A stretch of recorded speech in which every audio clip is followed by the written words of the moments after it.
കനത്ത മഴയെ തുടർന്ന് മൂവാറ്റുപുഴയാർ കരകവിഞ്ഞൊഴുകി.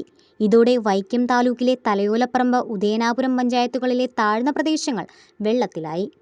കിഴക്കൻ മേഖലകളിൽ നിന്നുള്ള വെള്ളത്തിന്റെ ശക്തമായ ഒഴുക്കും മഴ തുടരുന്നതുമാണ് ജലനിരപ്പുയരാൻ കാരണമായത്.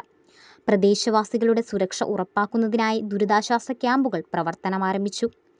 തലയോലപ്പറമ്പിലെ AJ ജോൺ മെമ്മോറിയൽ സ്കൂളിലും വല്ലകം സെന്റ് മേരീസ് ഹയർ സെക്കൻഡറി സ്കൂളിലുമാണ് നിലവിൽ ക്യാമ്പുകൾ സജ്ജീകരിച്ചിരിക്കുന്നത്.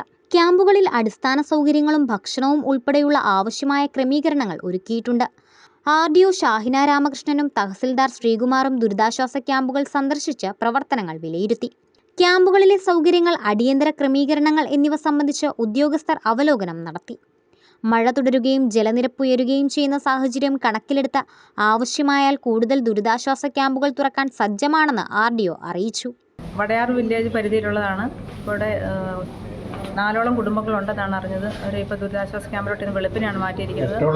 എല്ലാ അറേഞ്ച്മെൻറ്റ്സും, അവർക്ക് വേണ്ട സൗകര്യങ്ങളും മരുന്നും എല്ലാ കാര്യങ്ങളും ഇവിടെ ചെയ്തിട്ടുണ്ട്. പഞ്ചായത്തിൻ്റെ നല്ല സഹകരണമുണ്ട്. തഹസിൽദാർ, വില്ലേജ് ഓഫീസർ എല്ലാവരുമായിട്ട് വളരെ യോജിച്ച് നല്ല കോർഡിനേറ്റ് ചെയ്ത് ക്യാമ്പ് വളരെ സുഗമമായി നടന്നു വരുന്നു. ആവശ്യമുണ്ടെങ്കിൽ, ആൾക്കാർക്ക് അഫക്റ്റ് ആകുന്നുണ്ടെങ്കിൽ കൂടുതൽ ക്യാമ്പുകൾ ആരംഭിക്കാം. ഇവിടെ തന്നെയാണെങ്കിലും കൂടുതൽ ആൾക്കാരെ അഫോർഡ് ചെയ്യാനുള്ള സൗകര്യം